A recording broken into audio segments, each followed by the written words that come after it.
Passo número 4 em direção à riqueza. Conhecimento especializado. Sua instrução é o que você faz dela. Você achará o conhecimento que o conduzirá onde quer chegar. Não será preciso começar de baixo se seguir esse plano simples.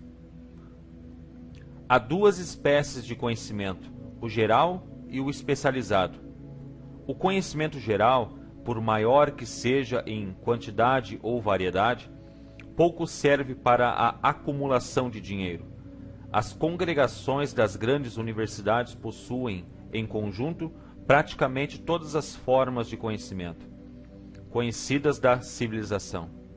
A maioria dos professores tem pouco dinheiro, especializam-se em ensinar conhecimentos, mas não se especializam na organização ou no uso do conhecimento. O conhecimento não atrai dinheiro, a não ser que seja organizado e inteligentemente dirigido, através de planos de ação práticos com o objetivo definido de acumular dinheiro. A falta de compreensão desse fato tem sido fonte de confusão para milhões de pessoas que creem falsamente que conhecimento é poder. Nada disso. Conhecimento é apenas poder em potencial. Só se torna poder se for e quando for organizado em planos de ação definidos e dirigidos a um fim definido. Esse elo ausente em todos os sistemas de educação pode ser encontrado no fracasso de instituições educacionais em ensinar aos estudantes como organizar e usar o conhecimento, depois de adquiri-lo. Muitos cometem o erro de presumir que, porque Henry Ford teve pouca instrução, não era um homem instruído. Os que cometem esse erro não compreendem o significado real da palavra educar. Ela é derivada do latim educo, que significa eduzir, derivar, desenvolver. O homem educado nem sempre é o que tem abundância de conhecimentos gerais ou especializados. O homem educado é o que desenvolveu as faculdades da mente de tal modo que poderá adquirir o que deseja, ou seu equivalente, sem violar os direitos alheios. Suficientemente ignorante para fazer fortuna. Durante a Primeira Guerra Mundial, um jornal de Chicago publicou certos artigos nos quais, entre outras afirmações, Henry Ford era chamado de pacifista, ignorante. Ford protestou contra as afirmações e processou o jornal por difamação. Em juízo, os advogados do jornal pleitearam uma justificação e chamaram Ford para depor, com o propósito de provar ao júri que ele era ignorante. Fizeram-lhe muitas perguntas, todas com o fim de provar que, conquanto possuísse considerável conhecimento especializado referente à fabricação de automóveis, não passava, de modo geral, de um ignorante. Oportunaram-no com perguntas como as que se seguem. Quem foi Benedict Arnold? E quantos soldados mandaram os ingleses para os Estados Unidos para debelar a Revolução de 1776? Em resposta à última pergunta, disse Ford: não sei o número exato de soldados que os britânicos mandaram, mas sei que era consideravelmente maior do que o que voltou. Afinal, Ford cansou-se dessa espécie de perguntas e, em resposta a uma especialmente ofensiva, debruçou-se, apontou o dedo para o advogado que a fizera e disse: se eu quisesse realmente responder à pergunta tola que o senhor acabou de fazer, ou a qualquer outra que me foi feita, deixe-me lembrá-lo de que tenho na minha mesa uma fileira de botões elétricos. Se aperto o botão certo, posso chamar à minha presença para auxiliar-me homens que podem responder a qualquer pergunta que eu queira fazer, referente ao negócio a que venho devotando os meus esforços. Tenha, pois, a bondade de me dizer por que iria eu atravancar a cabeça com conhecimentos gerais para poder responder a perguntas, se tenho homens à minha volta capazes de fornecer qualquer conhecimento exigido? Certamente havia muita lógica nessa resposta. O advogado ficou desconcertado. Todos no tribunal compreenderam que era a resposta, não de um ignorante, mas de um homem instruído. Todo homem que sabe onde encontrar o conhecimento de que necessita e sabe organizar esse conhecimento em planos de ação é um homem instruído. Com a assistência do seu grupo de mente superior, Henry Ford tinha em seu poder todo o conhecimento especializado de que necessitava, para capacitá-lo a tornar-se um dos homens mais ricos dos Estados Unidos. Não era essencial que tivesse os conhecimentos em sua própria mente. É fácil adquirir conhecimentos. Antes de ter certeza da sua capacidade de transmutar desejo em seu equivalente monetário, você precisará de conhecimentos especializados sobre o serviço ou mercadoria que pretende oferecer em troca da fortuna. Talvez necessite de muito mais conhecimento especializado do que possa, por capacidade ou inclinação, adquirir. Nesse caso, sua fraqueza pode ser remediada pelo auxílio do grupo de mente superior.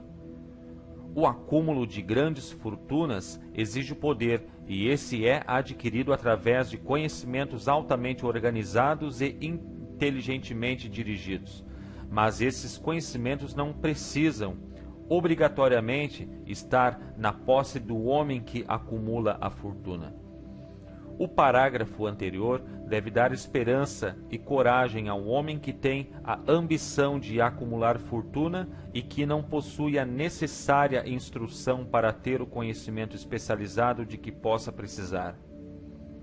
Às vezes, homens atravessam a vida sofrendo de complexos de inferioridade, por não serem homens de instrução.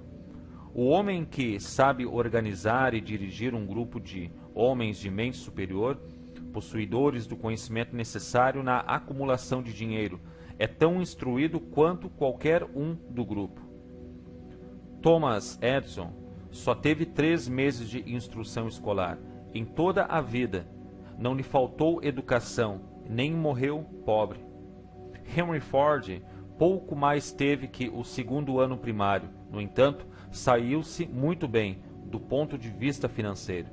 Conhecimento especializado é uma das formas mais difundidas e baratas de serviço que se possa encontrar. Se duvidar, consulte a folha de pagamento de qualquer universidade. Onde encontrar conhecimentos? Antes de mais nada, resolva o tipo de conhecimento especializado que precisa e o fim para o qual é necessário.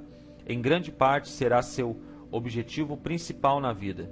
O fim pelo qual trabalha que irá ajudar a determinar o conhecimento exigido. Resolvida essa questão, o passo seguinte exige que você tenha informações precisas sobre fontes de conhecimento fidedignas.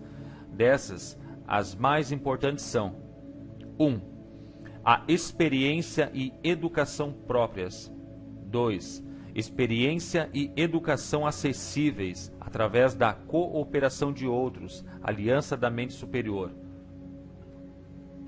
3. Colleges e universidades. 4. Bibliotecas públicas, em livros e revistas em que pode ser encontrado todo o conhecimento organizado pela civilização. 5. Cursos especiais de treinamento, em escolas noturnas e cursos domiciliares em especial. Ao ser adquirido, o conhecimento precisa ser organizado e aplicado para um objetivo definido, através de planos práticos.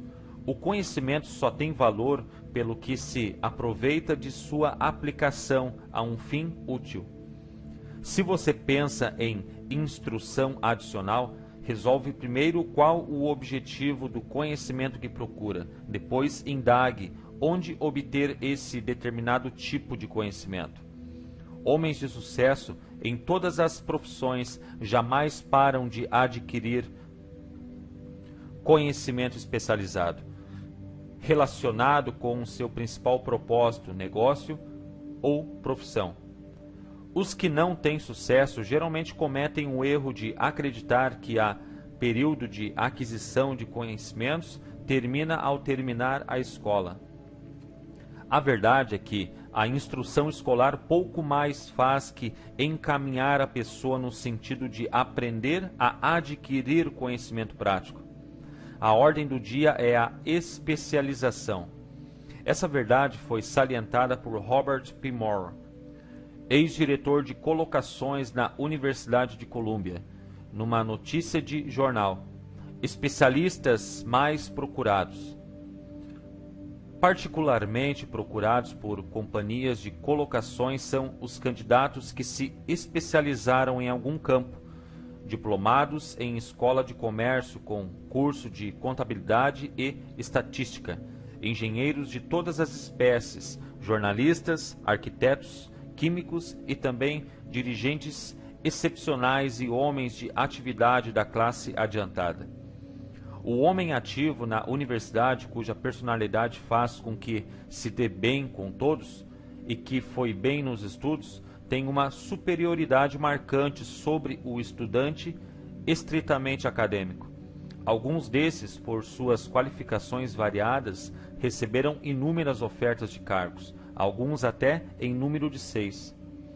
Uma das maiores companhias industriais, a maior do ramo, ao escrever ao Sr. Moore com relações a bacharelandos promissores, disse: "Estamos interessados, primeiramente, em encontrar homens que possam fazer progresso excepcional em trabalhos de direção.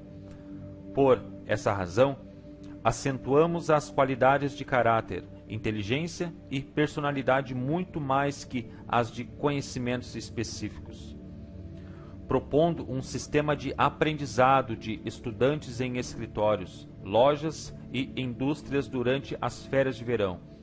O Sr. Moore declarou que, depois de 2 ou 3 anos de college, todo estudante deveria ser convidado a escolher um curso futuro definido e parar se estava apenas passando, agradavelmente, sem nenhum propósito, por um currículo acadêmico geral. Colleges e universidades devem encarar a consideração prática de que todas as profissões e ocupações agora exigem especialistas, disse ele, propondo que instituições educativas aceitem responsabilidade mais direta na orientação vocacional.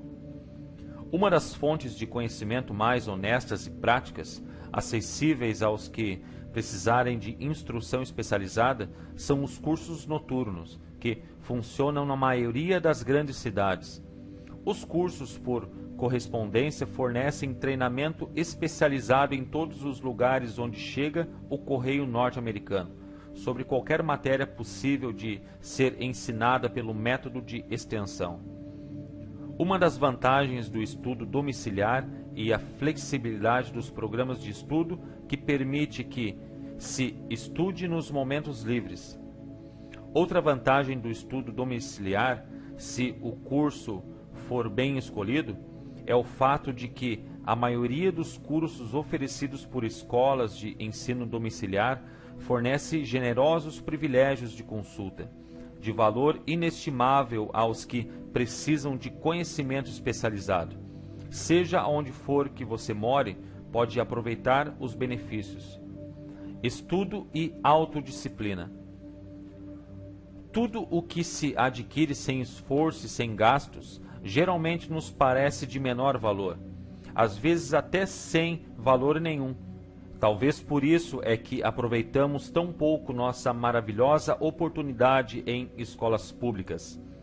A autodisciplina que se recebe de um programa definido de estudo especializado compensa, até certo ponto, a oportunidade perdida quando o conhecimento pode ser adquirido sem gastos.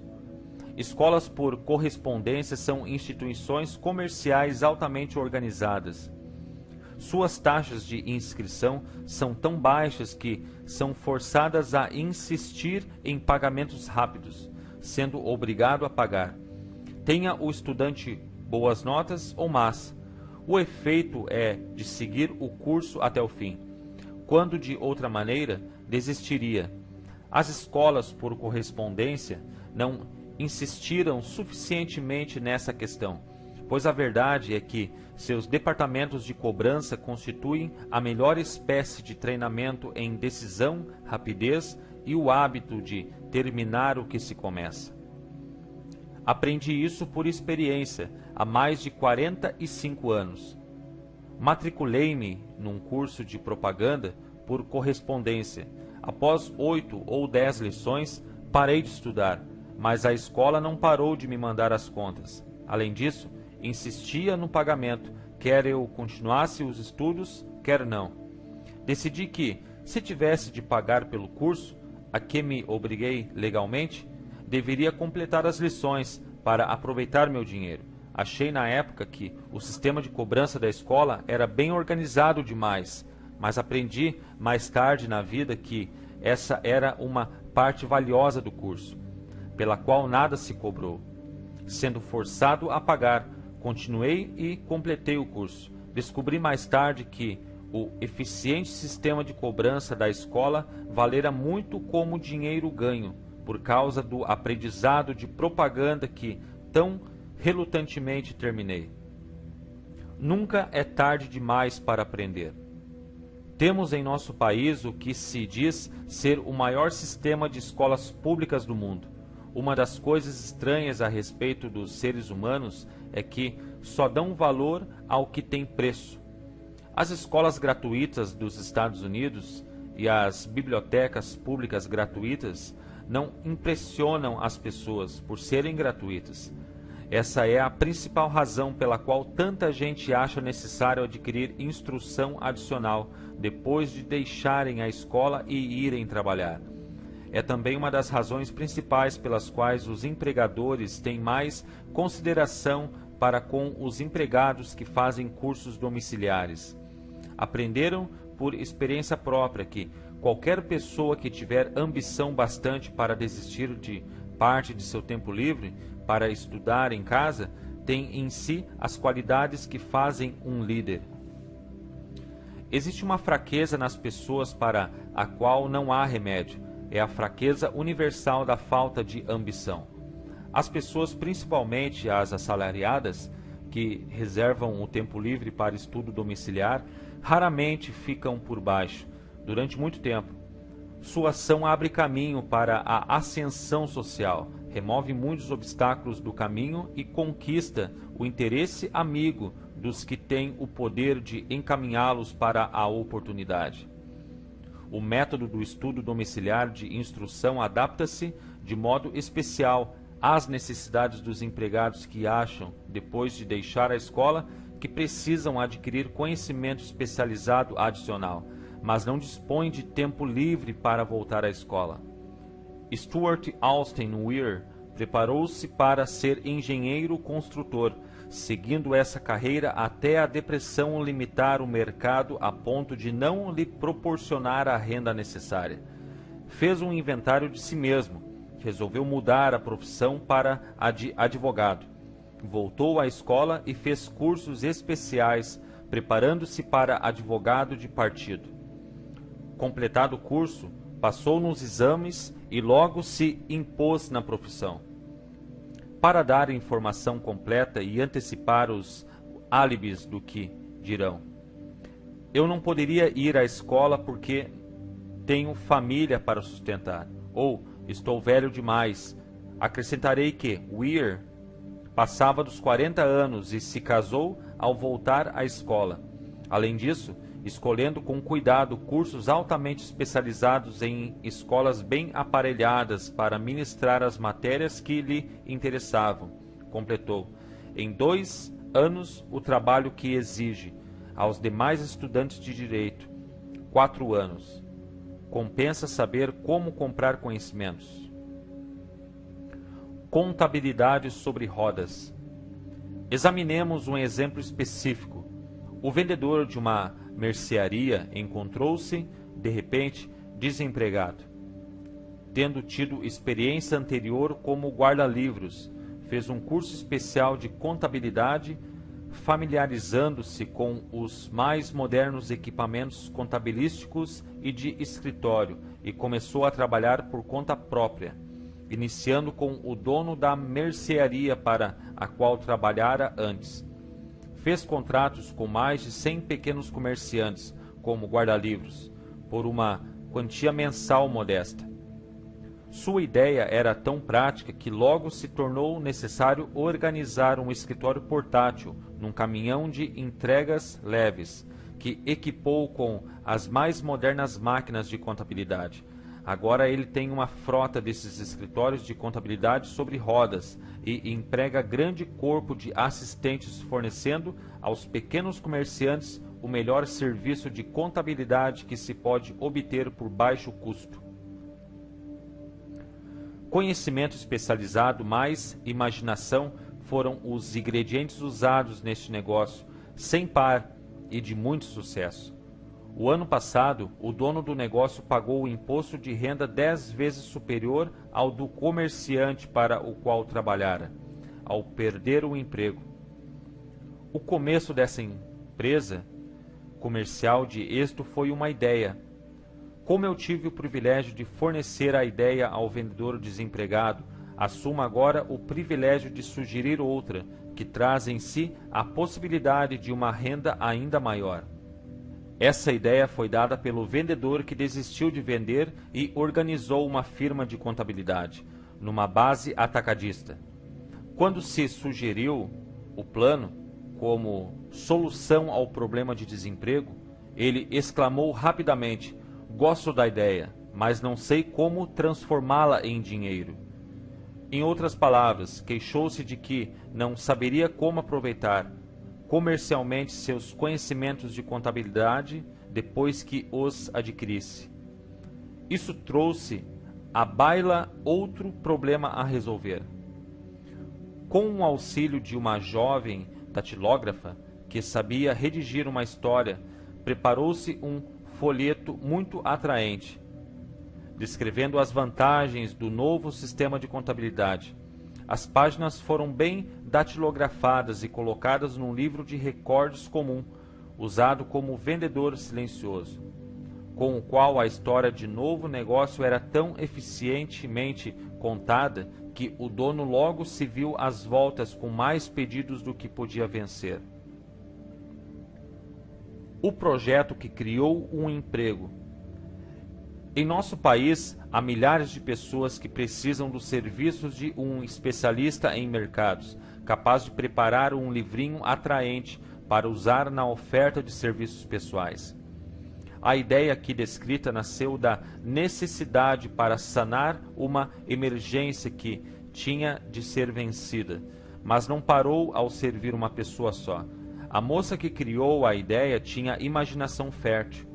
Vislumbrou a criação de nova profissão capaz de servir a milhares de pessoas que precisam de orientação prática ao oferecer serviços pessoais.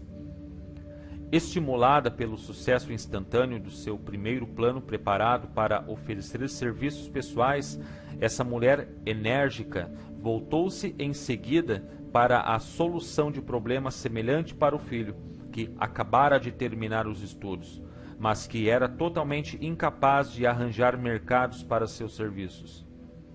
O plano que arquitetou para ele era o melhor tipo de oferta de serviços pessoais que jamais vi. Quando terminou o livreto, esse continha quase 50 páginas, muito bem datilografadas, de informações bem organizadas, contando das habilidades naturais do filho, sua instrução, experiências pessoais e grande variedade de outros dados, extensos demais para uma descrição. O folheto continha, também, completa descrição da posição que o filho desejava, juntamente com um belíssimo quadro de palavras sobre o plano exato que ele usaria ao obter o cargo. O preparo do livrinho exigiu várias semanas de trabalho, durante as quais sua criadora mandava o filho à biblioteca pública quase diariamente para procurar dados necessários à oferta de serviços mais vantajosa. Mandou-o também a todos os competidores de seu empregador em perspectiva, deles obtendo informações vitais referentes aos métodos comerciais, o que era de grande valor da formação do plano que pretendia usar se obtivesse o cargo desejado. Completado o plano, esse continha meia dúzia de ótimas sugestões para uso e benefício do empregador em perspectiva. Economizou 10 anos de começo. Dá vontade de perguntar: por que ter todo esse trabalho para garantir um emprego? A resposta é: fazer bem uma coisa nunca é trabalho. O plano que essa mulher preparou em benefício do filho ajudou-o a conseguir o emprego que procurava, na primeira entrevista e por um salário por ele mesmo estipulado. Além disso, é isso também importante, o cargo não exigia que o rapaz começasse de baixo. Começou numa gerência média, com um salário de dirigente de empresa. Por que ter todo esse trabalho? Bem, em primeiro lugar, a apresentação planejada da repetição desse jovem cortou nada menos que 10 anos do tempo que teria levado para chegar onde começara, se tivesse começado de baixo e trabalhado para se elevar. Essa ideia de começar de baixo e subir pelo trabalho pode parecer sólida, mas a principal objeção a ela é a seguinte: gente demais que começa de baixo nunca consegue alçar a cabeça bastante alto para ser vista pela oportunidade, de modo que fica no fundo mesmo. Deve-se lembrar também que a visão que se tem, no fundo, não é muito alegre ou animadora. Tende a matar a ambição. Chamamo-la de entrar no mecanismo. O que significa que aceitamos nosso destino porque formamos o hábito da rotina diária. Hábito esse que, finalmente, se toma tão forte que cessamos a tentativa de exterminá-lo. Essa é outra razão por que compensa começar a 1 ou 2 passos acima do fundo. Fazendo-o, forma-se o hábito de olhar à volta, de observar outros que sobem, de perceber a oportunidade e abraçá-la sem hesitação. O mundo ama os vencedores. Dan Halpern é um esplêndido exemplo do que quero dizer.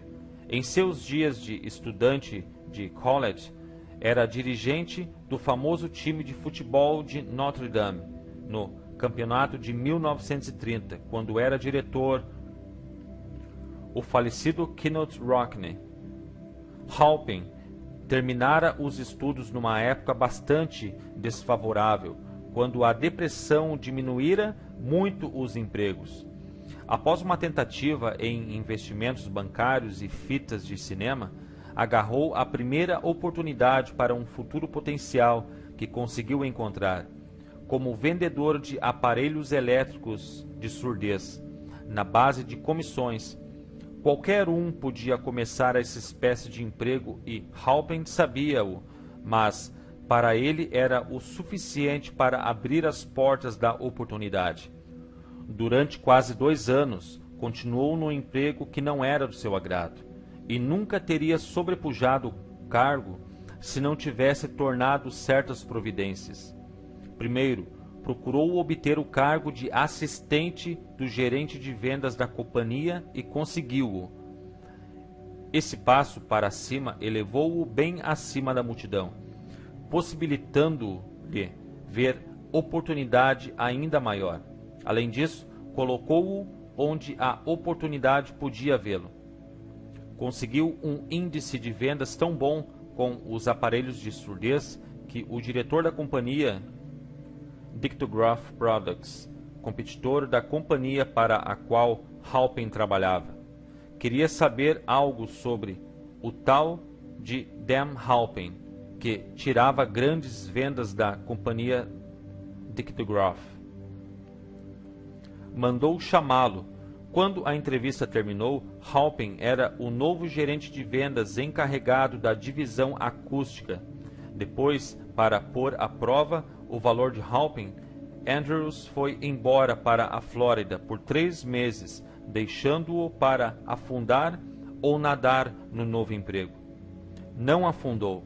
O espírito de Keynote Rock, achando que todo o mundo ama os vencedores e não tem tempo para os vencidos, inspirou-o a dar tanto ao emprego que foi eleito vice-presidente da companhia, cargo que muitos se orgulhariam de alcançar em 10 anos de esforço leal. Halpin conseguiu o lugar em pouco menos de 6 meses. Um dos pontos principais que estou tentando salientar através de toda essa filosofia é que galgamos altas ou permanecemos no fundo, por causa de condições que podemos controlar, se quisermos controlá-las. Não se demore no fundo. Estou também tentando salientar outro ponto, isto é, que tanto o sucesso como o fracasso são, em grande escala, resultados do hábito. Não tenho a menor dúvida de que a convivência de Halpin com o maior instrutor de futebol que os Estados Unidos jamais conheceram implantou-lhe na mente o mesmo tipo de desejo de distinguir-se que tornou famoso, no mundo inteiro, o time de Notre Dame. Em verdade, está certa a ideia de que adorar um herói é útil, desde que se adore um vencedor. Minha crença na teoria de que sociedades comerciais são fatores vitais tanto no fracasso como no sucesso foi claramente provada quando meu filho Blair estava em negócios com Dan Halpin por um cargo. Halpin ofereceu-lhe um salário inicial de mais ou menos metade do que poderia ter obtido de uma companhia rival. Pus em jogo a pressão paterna, induzindo-o a aceitar o lugar, porque acredito que associação com quem se recusa a ceder em certas circunstâncias que não lhe agradam é uma vantagem que nunca poderá ser medida em termos de dinheiro. O fundo é um lugar monótono, sombrio, desvantajoso para qualquer pessoa. Por isso é que levei tanto tempo em descrever como o começo do fundo pode ser evitado por um planejamento certo. Você pode negociar a si mesmo. A mulher que preparou o plano de vendas de serviços pessoais para o filho recebe agora pedidos de todas as partes do país para cooperar no preparo de planos similares para outros que desejam oferecer serviços pessoais por mais dinheiro.